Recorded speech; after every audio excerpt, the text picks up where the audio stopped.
여기 이제 들어보시면 이제 일사가구 이렇게 돼서 주기철 목사님 하면 이제 일사가구 하는데 이 설교는 35년도에 마산에 있는 문창교에 심었을 때 평양 신학교에 가지고 설교 유명한 일사가구의 설교입니다. 여기 뭐 요한복음 11장 16절에는 보면 도마라는 제자가 동료 제자들에게 뭐라고 성경에 기록되어 있느냐면 우리도 주와 함께 죽으러 가자 이 말씀이에요. 이 말씀을 가지고 목사님이 우리도 예수님을 따라갈 때 이런 죽을 각오, 고생할 각오를 가지고 따라갔으면 좋겠다. 죽고자 하면 살 것이요 살고자 하면 죽을 것이다 하면서 설계한 것이 첫 번째로 보면 예수님을 따라서 일사각오라는 표현을 쓴 거고요. 다음 두 번째로는 보면 우리나라 선교사님 중에 언더드 선교사, 아펜셀러 선교사님이 85년도에 돌아오셨는데요. 이 감리교 선교사님인데 이 아펜셀러 선교사님이 복음을 전하러 가고 해를 하러 가다가 배를 타고 가게 되는데요. 근데 이 배가 부딪혀서 파손이 됩니다. 그때 보니까 우리나라 여학생이 물에 빠져가지고 허죽거리고 있는 것을 보게 되고요. 그때 우리 이렇게 앞에서 성에 뛰어들어서 우리나라 여학생을 살려줬는데 안타깝게도 이 유명한 우리 선교사님 돌아가시게 돼요. 이런 부분들을 우리 목사님이 예화를 들면서 뭐라고 이야기하느냐면 우리도 이와 같이 좀 남을 위해서 희생하면서 헌신하면서 생활하자. 좀 섬기면서 베풀면서 생활했으면 좋겠다. 이렇게 설계한 것이 여기 두 번째로 보면 남을 위하여 일사각구라는 표현을 쓴 거고요. 다음 세 번째로는 부활, 도마라는 제자가 부활을 의심했던 데 중 하나죠. 그래서 목사님이 예수님이 부활을 하시라고 보고 차후에 우리 성도들도 부활할 것을 하시려기 때문에 이 부활의 진리에 대해서 의심하지 말고 확신을 가지고 복음을 전해야 된다 했던 것이 바로 이 부활 진리의 일사각오를 했던 것이 바로 이 세 가지가 간단한 일사각오 요약입니다. 목사님이 이렇게 설교를 하셨을 뿐만 아니라 정말 죽으면 죽으려는 각오로 숱한 공부 속에서도 5년 4개월 동안 있었지만 결론적으로 목사님이 44년 4월 21일 만 47세에 옥중에서 순교하셨는데요. 하여튼 이 기념 오실서가 제가 간단하게 한번 둘러보시는 가운데 목사님 신앙을 한번 가슴에 생각해 볼 수 있으면 좋을 것 같고요. 자말이라는 곳이었는데요. 지금부터 127년 전입니다. 목사님은 1897년 11월 25일 날 태어났는데요. 자, 지금은 우리 초등학생이죠. 그 목사님이 다닐 때는 초등학교를 안 했고요. 개통소학교를 했는데요. 예, 격행학교를 여기 이제 다니고 계시는데 목사님이 오산학교 가실 때 했잖아요. 네. 그래서 이 오산학교가 창원이나 경남이나 뭐 대구나 부산에 있느냐 이게 아니거든요. 이 오산학교 어디냐? 저 평안 북도 정점. 그러니까 우리나라 백두산 꼭대기예요. 그쪽 쪽에 그러니까 그때는 지금같이 매스컴이나 통신이나 텔레비전이 있는 시대가 아니에요. 근데 어떻게 여기서 그 학교가 있는지도 모르잖아요. 어떻게 올라가냐. 그거 잠깐 말씀드리면, 그때 오산학교 선생님으로 계실 때 뭐 여러분 많이 들어보신 분이에요. 문학도인 추는 이강수 선생님이 오산학교 선생님으로 계시면 그때 전국적으로 다 다니면서 학교 홍보도 해야 되고요. 또 그때 시국 강연을 하게 돼요. 그때 부산 마산 지역에 내려오셨어요. 그 여러분 타분들은 부산에서 마산으로 가는 도로잖아요. 그때 학교에 계거든요. 그래서 여기 웅천에 학교가 있는 소식을 알게 됩니다. 그래서 이제 우리 추는 이강수 선생님이 개통학교 오셔가지고 강연을 하게 되는데 그때 우리 목사님 졸업반을 듣고 있었는데 가슴에 감동이 되죠. 왜냐하면 우리 목사님이 김창환이라는 역사 선생님으로부터 약간 민족주의에 대한 공부를 하고 있는데 이 민족주의 대국 선생님 와서 이야기해 보니까 그냥 감동이 돼요. 그래서 이제 목사님이 오산학교를 가서 공부하게 되는 배경이 거기에 있습니다. 그때 목사님의 가정은 마침 부유하고 잘 사셨던 가정이기 때문에 가능했던 거고요. 그때는 옆에 있는 학교도 못 가는데 돈이 없었어요. 그만큼 지금 유학의 일상입니다. 그래도 목사님 가정이 잘 사셔서 가능했던 거예요. 그래서 목사님이 오산학교로 올라가게 됩니다. 자, 여기도 오산학교 올라가시는데 여기 오산학교 올라가셔가지고 사실 목사님 기독교 신앙도 체계적으로 배우고 세례도 이 학교에서 받으셨어요. 자, 여기가 그때 누구를 만나느냐면 여러분 잘 아시는 우리 조만식 장로님이 이 학교를 이끌어가야 됩니다. 그래서 우리 목사님 영향을 많이 받게 되는데요. 자, 그때 여러분 지금 목사님 이름이 바뀌게 돼요. 원래가 조기실 아니고요. 여러분 우리 학생 때 목사님 원래 이름은 뭐냐면 주기복입니다. 주기복인데 변하지 않는 믿음, 주님을 철저히 믿는 사람 해서 이름이 주기복에서 주기철로 바뀌어요. 그래서 여러분 오신 목사님 이름이 주기철이 여기서 만들어지는 거예요. 그래서 이제 목사님이 굉장히 여기서도 공부도 잘하고 맹숙했는데요. 그 다음 이제 상급학교를 선택해 줬던 것이 이제 연희전문학교로 선택을 해줘요. 여기까지 안에서 만약 한 5~6개월밖에 못 다니셨고요. 자, 그때 독립운동하다가 제가 아까 좀 부쩍 고생했다 했잖아요. 그때 목사님 누구 한 분을 만나게 돼요. 이분 때문에 목사님 진료가 완전히 바뀌게 되는데, 그때 당시에 우리나라에서 가장 부흥회를 많이 다니고 계신 목사님이 계셨어요. 그리고 목사님이 우리 예수님이 행하셨던 기적과 이적을 엄청나게 많이 행하신 분인데, 이분이 누구냐면 그때 당시에 깡패 출신이에요. 평양 지역에. 그분이 누구냐면 여기는 무시무시한 깡패 출신 김익규 목사님이 21년도 1월달에 마산 문창교 부흥회를 열으신 거예요. 이 소식을 듣고 여기서 우리 목사님이 이 마산 문창교 부흥회에 참석하시게 됩니다. 여기 참석하셨다가 목사님이 성령을 받게 돼요.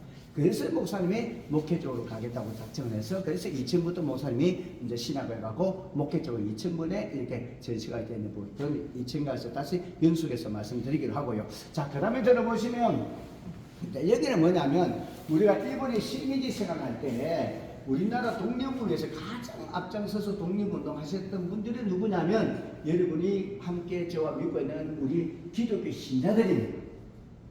그때 전국적으로 우리나라 기독교 신자들이 20만 명 정도밖에 안 됩니다.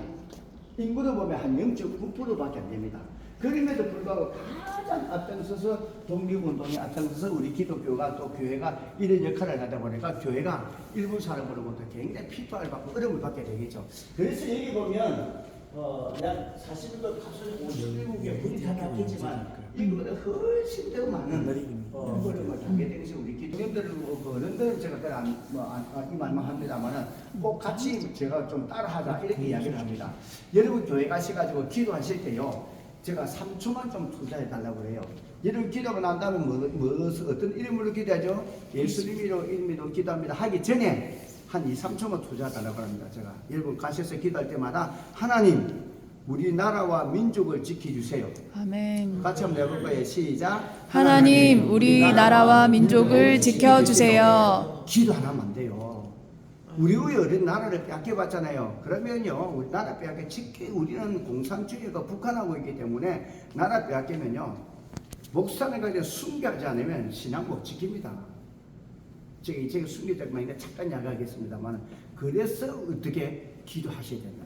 어떻게 기도하자고요? 하나님 나라와 민족을 지켜주세요. 정말 지금 기도하면, 지금 여러분 뉴스를 매일 들어보지만은 연일 엄청난 전쟁이 일어날 것 같이 지금 하고 있습니다. 그래서 더 기도가 필요합니다. 정말 기도하십니다. 자, 그 다음에 오기 전에 옆에 성벽이 길게 쌓여있는 한번 여기 보세요. 1시, 2시 방향으로 보면 저 성벽 음천읍성인데요. 저 성이 굉장히 오래된 조선시대 세종대왕때 지은 성이에요. 저기 도문화재인데요. 그 안에 보면 소를 팔고 짐승을 파는 우시장이 있어요. 거기에서 옆에 말은 운동인데 운동 사람이 2,000명 정도가 독립운동했던 자리 그 성 안입니다. 이제 그래서 여기에 난 거고요. 이 성의 이제 내력을 보면 굉장히 오래됐다고 제가 이야기했잖아요. 임기에는 훨씬 전부터도 외부들이 여기 많이 들어오던 지역입니다. 왜? 대마도하고 가깝잖아요. 그러니까 이 세종대왕이 좀 이 외부들하고 가깝게 지내고 싶은 마음이 있었어요. 여기 이제 역사 교과서에 나오는 겁니다. 설린 정책이라 해가지고 외국들이 거주할 수 있는 곳을 만들어줘요.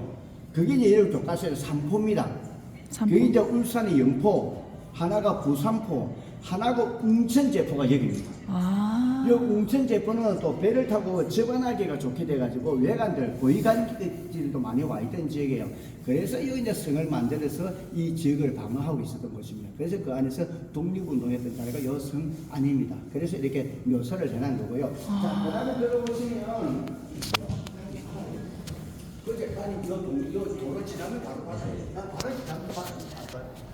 그리고 여기 웅천이 중요한데요. 사실은 거제도 마찬가지잖아요. 거제도 임진왜란이 많이 일어나고, 거기는 웅천에, 사실은 거제 쪽에 그 장목인가 거기는 보면, 일본 모든 그 사령부가 있은 곳입니다. 그게 굉장히 중요합니다. 이 지역이에요. 이거 다 이순신 장군이 임진왜란이 일어났던 곳이에요. 이게 교과서에 큰 것만 내놔서 그렇지만 맞아. 아니 여기서 진짜 활동을 많이 하셨다. 그래서 여기 보면 외성이 여기 있어요. 웅천 외성. 네. 네. 그만큼 뭐 여기 앙골포가도 있고 거제가도 배정이 있고 한데 그만큼 역사적으로 굉장히 중요한 자리입니다. 자, 이게 아까 기니가 만드는 이유답게 여기 60살 받은 분장 그대로입니다.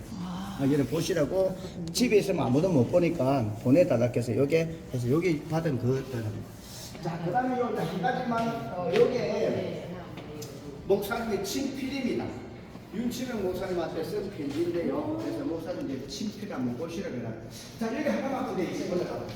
자, 여기가 이제 뭐냐면 목사님의 이제 장례식장이에요. 이제 보면 원래가 일본 사람은 여기 밖에서 뭐라고 그랬습니다. 왜냐하면 신사 착배에 가장 중심에 있던 이 주기철 목사님 돌아가셔가지고 밖에 모이면 데모나 소요나 폭동이나 이런 게 일어났다. 그래서 그 산적에 압력을 해서 절대 밖에서 말고 교회 안에서 조용히 목사님 시신을 처리하고 했는데요. 그러나 목사님 돌아가시니까 이 산적의 교인들도 탐대지게 돼요. 무기사 그러면 잡아세요. 우리 목사님 장례만간 밖에서 우리가 모여서 우리가 장례 그때 세강중학교 앞에 이렇게 장례식 약 800명의 엄청나게 많은 인파들이 모였던 것입니다. 자, 이분이 모든 목사님의 마지막 돌아가실 때까지 모든 옆에서 순교의 앞장 다 도와주신 우리 사모님, 오정모 사모님. 두 번째 사모님이죠. 첫째 사모님은 33년도에 마산 문창교에 계실 때 안가수 사모님을 지병으로 만 33세. 거기 친구하고 사진 제가 일부이라 말씀드릴게요. 이분 아까 두 번째 놓은 영상이 있죠. 그분이 여기 주간주 장로님인데 그때 13살짜리고요. 이분이 목사님 셋째로 주영의 장로님인데 이분의 아들이 지금 이제 목회를 하고 있습니다. 그러니까 칠손자가 되겠죠. 그분이 인천에 있는 주한장로교회 딸의 주승정 목사님이 우리 중에 친손자입니다. 큰 목회하게 매음적인 이분은 누구냐? 목사님 제일 큰 장남 주영진 전도사님인데 이 전도사님 신앙이 정말 목사님과 같이 불굴의 신앙을 가졌지만 안타깝게도 이 전도사님은 공산주의한테 순교를 당하게 돼요. 자, 지금 이제 순교에 올라갈 거예요. 그래서 제가 잠깐만 보였으면 할게요. 자, 올라가 보실게요.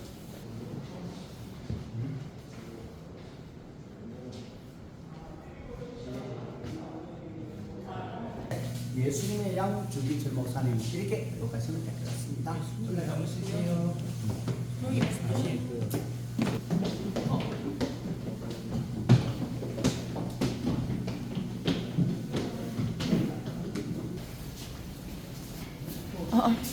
옛날에 교회마다 종치고 예배했는데. 중요한 자리예요. 우리 한국기독교 순교자 협회에서 모든 서류와 접수 이런 것을 공인 인정되신 252명의 순교자가 있는데 대부분이 공산주의한테 순교를 당하셨고요. 목사님과 같이 일본 사람한테 순교당한 분 몇 분 안 계세요. 특히 여기 제가 한번 꼭 좀 소개할 이 박한준 장로님이 나오시는데 이 장로님은 죽으면 죽으리라 죽으면 살리라 하셨던 아니스 여사님과 함께 일본 의회에 가가지고 신사참배 반대를 외친 분입니다. 마음이 조금 아파 한 2, 3개월만 더 살아서도 해방을 볼 수가 있었는데 우리가 8월달에 해방했으면 3월달에 돌아가셔가지고 조금 많이 아프죠. 자, 일찍 제가 마침 조만식 장로님, 김익근 목사 다 이렇게 순교를 하신 분이고요. 자, 그다음 오른쪽으로 보면 다 순교하셨네. 우리 목사님과 함께 또 존경하시는 사랑의 원자탄이라고 하는 손양원. 목사님 이게 나오잖아요. 손양원. 물론 예수 애양원에서 다 활동하시 거기서 돌아가셨지만 태어나신 고향은 여기 산 여기 하만 7원입니다. 그리고 이제 목사님이 진주에서 성서 신학원을 할 때 우리 목사님은 노예 임원으로서 강의를 하셨고요. 그때 우리 목사님 거기에 성경을 배우러 학원에 오신 분이에요. 그래서 우리 목사님과 손양 목사 잘 아세요. 그래서 우리 손양 목사는 우리 목사님 형님 하면서 이렇게 노예에 있을 때 생활했던 것을 알 수가 있고요. 자, 그 다음에 옆에 있는 주영진 전도사 누구냐면 아까 말씀드린 대로 장남입니다. 자, 우리가 어떠느냐 여러분. 장남도 순교. 우리나라는요. 우리나라 기독교는 북한이 완전히 꽃을 피운 것이 북한입니다. 평양을 좀 그래서 평양 1907년도에 평양에 대부흥성리가 일어나면서 이 북한 쪽은요 교회로 성도들로 가득 찬 곳이에요. 평양. 근데 그리고 평양에는요 경제도 우리 여기보다는요 10배 가까이 잘 사는 곳이에요. 거기는 전기가 남아 들어갔고요. 우리는 전기가 없어서 호롱불을 켜고 이런 시대입니다. 자, 그때 우리가 역사 공부를 해보면 미소 회담을 하면서 38선이 만들어져요. 그래서 38선 이 부분 누가 달성입니까? 공산주의 김일성이가 정치를 합니다. 공산당이 정치를 하다 보니 신앙의 자유가 있겠어요, 없겠어요? 없어요. 없어요. 그래서 월남을 하는 거예요. 그래서 월남하는 사람들이 약 7, 80%가 우리 기독교인들이 월남을 합니다. 네. 그 신앙의 자유죠. 자, 그때 이 김일성이가 어떤 일을 하느냐면 인민공화국 총선거를 주일날 실시합니다. 그래서 모든 교회도 지령이 내려왔습니다. 한 사람도 빠짐없이 동참하라고 이야기했고요.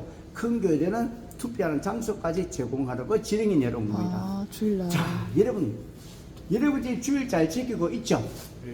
자, 이제 잘 지키고 있는데 문제는 지금 우리가 주일을 지키는 그 개념하고 우리 옛날 우리 어른들이 지키는 주일의 개념이 조금 달라요. 여러분 마음대로 뭐 다 하죠, 주일. 네. 우리 옛날에는 그게 아니에요. 그래서 전도사님을 중심으로 해서 어떤 일이 일어나느냐 하면 우리 주일은 하나님 앞에 예배하는 것과 하나님을 위해서 하는 일 외에 다른 어떠한 일도 할 수 없다고 거부하기 시작합니다. 이것 때문에 교회가 심각하게 어려지기 시작합니다. 그래서 이 전도사님이 요주의 인물이 됩니다. 그래서 성도들이 찾아갑니다. 전도사님 이 이럴 때는 아무리 생각해도 잡혀갈 것 같으니까 조금 피했으면 좋겠다 이렇게 말씀하셨어요. 그때 이제 하실 말씀이 내가 피할 이유가 뭐가 있습니까? 내가 해야 할 일을 했고 해야 할 말을 했을 뿐이지 이것 때문에 피하지 않겠다고 버티는데요. 아니야 나를까? 주일날 예배 설교 마치고 내려오셨을 때 그때 공산주의 보이부 조사님이 와가지고 이 전도사님을 낚아채 끌고 가버리게 됩니다. 그리고는 반동 분자뿐만 아니라요. 이 정부의 시책에 반대하는 정치색을 가지고 다 올가매가지고요 수용소에 잡아넣거든요. 그 다음에 1950년 초에 이 김일성이가 엄청난 군중 집회를 냅니다. 그때 군중 집회를 할 때 시범적으로 이 전도사님을 끌고 넣어가지고 그 많은 사람 보는 앞에서 공개적으로 제거시킵니다. 그래서 순교단에 아버지 때문에 주의인사인데 참 이거 보면 아버지뿐만 아니라 아들까지 순교했다 생각하면 참 마음이 아픈 그런 좀 부분이 되겠습니다. 자, 그 다음에 안을 들어보시면 1층에 김익도 목사님에게 부흥의 은혜 받고자 목사님 신학을 가셨고요. 그 다음에 목사님 심했던 교회가 부산초롱교회, 마산문창교회, 평양 산정교회가 목사님 심했던 교회 세 곳이에요. 여러분 담임 목사님도 목회 방향이 있죠. 그 지구에 그 표, 그 목표 이렇게 해놨는데요. 목사님은 교육에 있습니다. 특히 어린이들 학생들에 대한 교육은 철저하셨고요. 그 여기 보면 31년도에 부산 처음에 목회된 부산 초랑교인데 유치원조로 살았어요. 31년도에. 이 31년도에 교회에서 유치원에 다 생각합니다. 그 다음에 두 번째 신 마산 문창교에서는요, 우리나라에서요 가장 큰 어린이 학생 교육관 단독 건물로 돌로 만드는 것이 이 마산 문창이에요. 그만큼 목사님이 교육에 많은 관심을 가지고 그 대신에 철저해요. 학생들이라도 신앙적으로 삶을 살지 않으면 그대로 책벌을 하시면 목사님 대표들이 아주 무섭습니다. 그런 게. 그 다음에 이제 기도하면서 목회를 하시는데, 그래서 이제 마산 문창교회가 굉장히 어려운 교회였어요. 한국계 목회자들 안 올라온 것인데, 그때 경남도의 울로 목사님들 설득가 31년도에 문창에 내려오셔가지고요. 그래서 이 어려운 교회가 기도가 더 필요하잖아요. 그래서 목사님이 이제 문창교회 뒤에 산이 무슨 산이냐면 무학산이에요. 그래서 이거를 위해서 기도가 돼요. 그래서 이제 기도처를 찾아서 산에 올라가신 거죠. 근데 이제 기도처를 찾다가 보니까 목사님 눈에 도둑도 바위 하나가 이상한 바위가 있어요. 그게 무슨 바위냐면 십자같이 딱 갈라진 바위 모습 눈이 딱 드는 거예요. 그래서 목사님이 기도처를 삼았던 그 유명한 마산 무학산 십자가를 참 요락보시다. 자, 요게 마산 무학산 십자가에 그대 촬영해 왔습니다. 안에 들어오시면 여전히 있었어요. 자, 요게 목사님이 기도를 했던 그 유명한 마산 무학산 십자가입니다. 목사님 한 분 기도하게끔 하고 이제 촬영해 온 건데요. 이게 보시면 그렇게 많이 크지를 않아요. 지금 여기 목사님 한 분 십자가네. 엎드렸는데 세 사람 엎드리면 거의 끝이잖아요. 그러니까 많이 크지 않아요. 그 옆에는요 얼마나 위험한지 몰라요. 여기 만약 발을 그때 넘어지면 살 생각하면 안 됩니다. 산 밑에까지 불불 내려와야 돼요. 절벽은 아니기 때문에. 그때 여기서 눈물로 기도하시면서 저 어려운 게 한 사람 한 사람 설득을 하면서 다 목사님 목회를 해가지고 몇십 명 안 된 적에 5년 동안 5, 6년 계시면서 약 300명이 넘는 교회를 부흥을 시켜요. 그 다음에 아까 교회도 가장 큰 교육인도 짓게 하고 그만큼 목사님이 이제 전국적으로 약간 유명해져요. 그리고 또 유일하게 신사참배를 반대했던 노회가 우리 목사님 계실 때 이 경남 노회입니다. 노회장도 계시고 있는데요. 그래서 많이 알려지게 되고, 자 옆에 이렇게 해놓은 것은 소그룹이 오고 가족들이 오면 약간 묵상하도록 만들어 놓은 거고요. 그 다음에 또 여기 오셨다 실제 마산 목산 십자바위로 기도하러 가는 팀들도 있어요. 그래서 이제 제가 차우실에 좀 부탁을 했습니다. 대부분이 시간이 없어서 못 가니까 기념관에다가 십자가 행계를 만들어 달라. 그래서 지금 나가시다고 지금 비워서 그러는데 소나무 밑에 보면 1층에서 나가다 보면 똑같은 사이즈로 만들어 실질을 해놨습니다. 그야 바위야 3만 원 바위도 안 되고 윗부분은요 똑같은 사이즈 실제 만들어놨으니까 그렇게 많이 안 크다는 건 한번 가보시고, 물론 제가 봐도 이게 억수 작게 보여요. 왜냐면 큰 바위에 있어 그렇고 요거는 윗부분만 딱 해놔서 그렇습니다. 자, 그 다음에 가보시면 이제 36년도에 목사님이 마산문자 평양 산정교로 올라가세요. 여기서 2년 후부터 이제 목사님 구속당하기 시작하는데요. 그때 우리나라는요 전부 다 일본 사람에 다 장악을 당했었어요. 그리고 아까도 얘기한 시설장에 반대로 목에다 막 집어넣고 하는 이런 사건이에요. 그때 이제 마지막으로 총회가 크는 기간이 있어요. 지금도 이제 우리 장로 알고 계시겠지만 우리 모든 교회의 헌법, 법, 규정, 모든 생활의 모든 어디서 최종 결정을 하냐면 총회에서 합니다. 그 총회가 시사 참배하는 걸 결정을 안 했기 때문에, 그래서 이제 38년도에 27회 총회를 평양에 있는 성문법에서 하는 거예요. 이 총회 직전에 목사님과 같이 시사 참배를 했던 사람은 전부 다 잡아다가 옥에 집어넣어놓고 총회를 합니다. 왜 목사님도 총대회 때 참석하면 시끄러워 총회가 안 되잖아요. 다 잡아놓은 거죠. 일본 앞잡이들이 전부 다 시사참배 하는 걸로 동의합니다. 제청합니다 하면서 사이에 목사님 의사보고 땅땅 쳐서 시사참배 하는 걸로 통과시킵니다. 이것들은 또 신문입니다. 이게 이제 38년 신문이에요. 매일 신문에 났던 신문거든요. 이 소식을 듣고 목사님이요 땅을 치면서 통보를 하면서 기도했던 것이 여기에 나가고 있어요. 앞부분만 나가 있는데, 자, 이때 목사님 너무 마음이 아팠고요. 자, 그런데 목사님들 총회가 시사참배하는 걸 결정했는데 왜 목사님이 반대하느냐 이 말이죠. 그 다음에 39년도에는 임시 노예를 열어 목사님을 이제 취재했고요. 목사님 직을 없애버려 면직을 시켜버렸어요. 그 다음 40년도에는 목사님 교회까지도 못을 박아서 다 폐쇄를 시켜버립니다. 이게 이제 40년도예요. 자, 이렇게 된 이제 목사님도 아니시잖아요. 목사님 교회, 시민들 교회도 없어졌잖아요. 이게 또 문제가 뭐냐면 그때 사택에 어머님과 사모님과 자녀들이 나이가 있었잖아요. 근데 이 노예가 어처구니 사택에 있던 모든 가족들을 대책도 없이 전부 다 사택에 그냥 쫓아내버리게 됩니다. 여러분 영하 3, 40도 내려 어마어마한 추운 것이잖아요. 자, 여기서 가족들은요 배고픔과 이 추위를 말할 수 없는 이 가족들에게는 고통스러운 것이죠.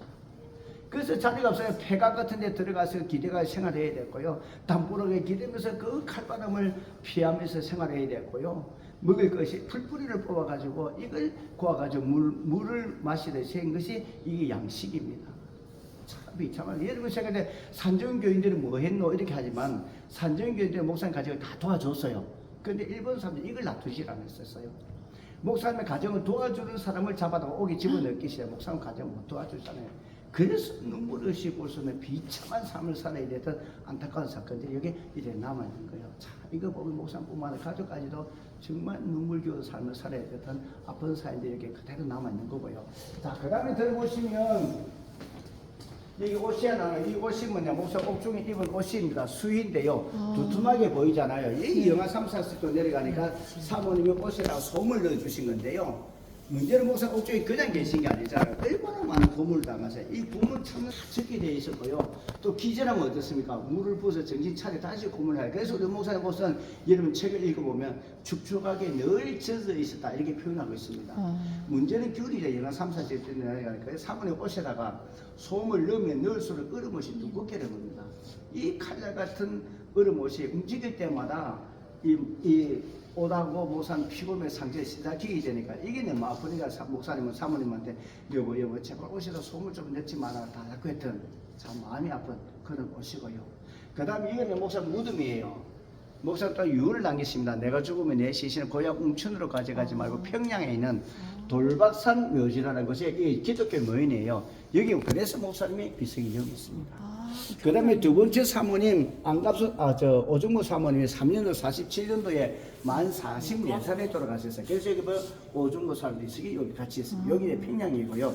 밑에 이거는 목사님 항일 독립운동가이기 때문에 68년도에 현충원입니다. 예, 현충원에 우리 목사님 국립묘지에 거기 보면 여기 있습니다. 여기 그 사진이에요. 여기는 누가 있느냐면 첫째 사모님 일찍 돌아가셨다 했잖아요.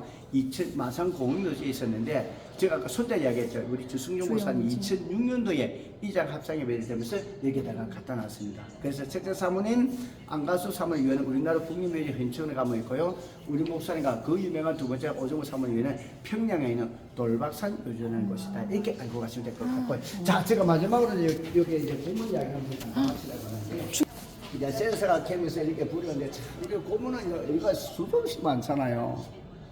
저기도 보면 많이 적혀 있어요. 많이 적혀 있는데 정말 여기 제가 가장 힘든 고문만 좀 하나 하고 마치려고 하는데요. 가장 힘든 고문이 뭐냐면 고문으로서까지 힘든 고문은 이제 우리 남자 신체기 고문입니다. 이걸 목사님을요 신사참배 널판지에다가요 목사님 잎이 나라고 온몸을요 꼼짝 따서 묶어놨습니다. 그러니까 요동을 못하도록 꽁꽁 묶어놔요. 그 상태에서 나무꼬지 쇠꼬쟁이 앞에다 탈지면 하나 끼워가지고요. 이걸 이제 목사님의 요도에 강제적으로 집어넣는 사건입니다. 이 고문은요 참을 수가 없잖아요.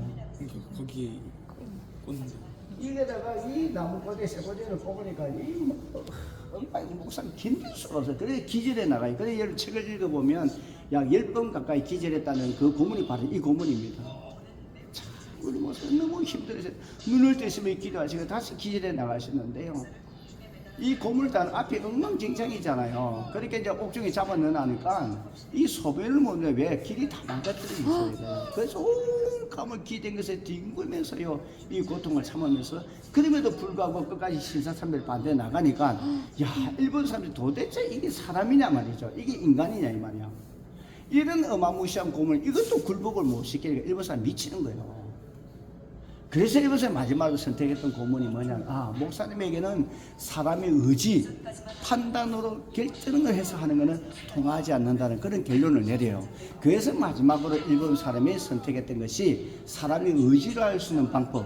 예를 들어 잠을 재지 않는 고문 이 이야기를 좀 들어보니 그게 이제 여기 나오는 거예요. 그래서 목사님 앞에다가 시사사전을 크게 만들어 씌워놔요. 그리고 목사님은 잠을 안 줍니다. 이 나무창을 만들어가지고 몸을 찔러대면서 목사님 잠을 안 줍니다. 여러분 얼마 동안 잠 안 자고 버틸 수 있을까요? 여러분 집에서 한번 해보세요. 시간 내가지고 한 서서 한번 내보세요. 얼마 동안 안 자고 있을지. 이 목사님 이 의도를 알잖아요. 왜 잠을 안 자고 있어요? 왜 앞에다가 신사사실을 씌워놨고 목사님을 잠을 안 자겠어요?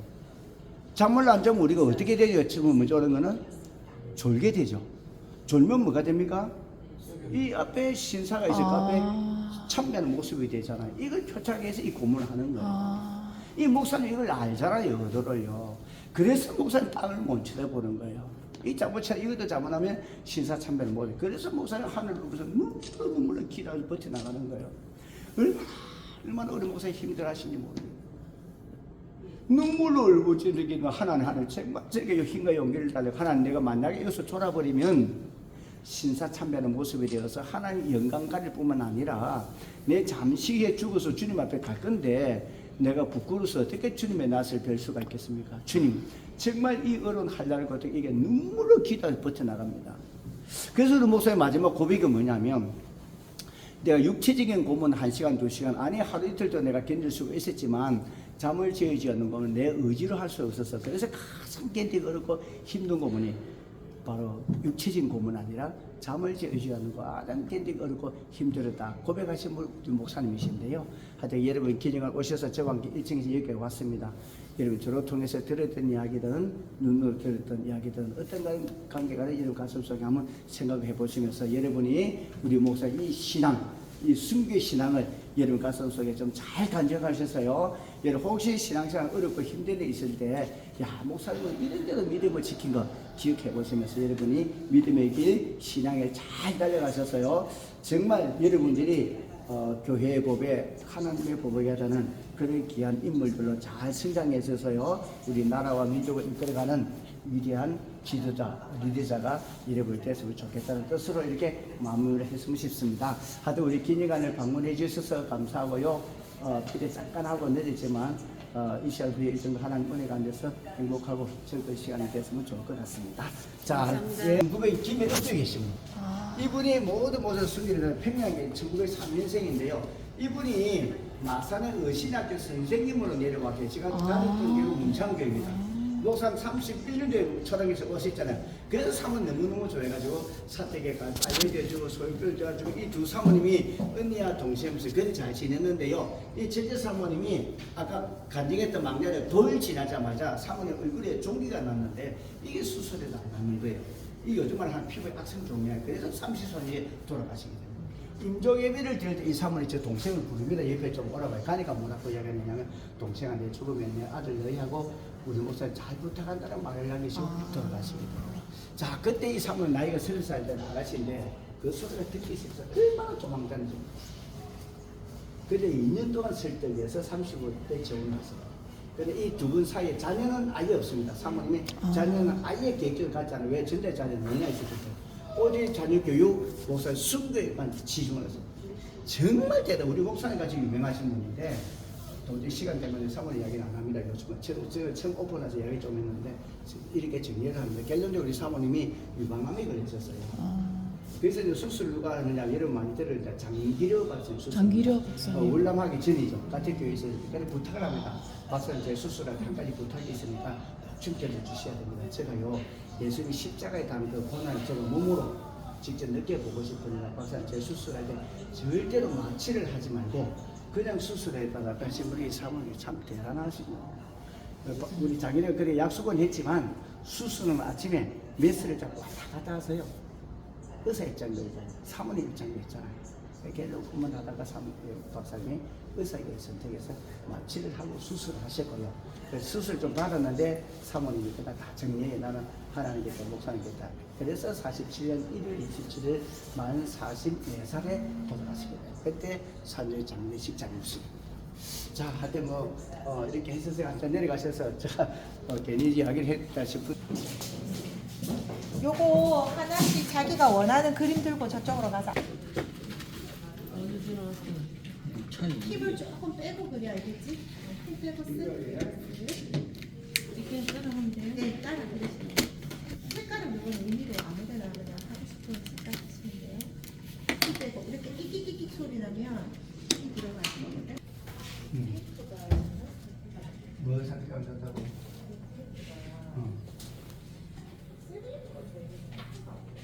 모르겠어요.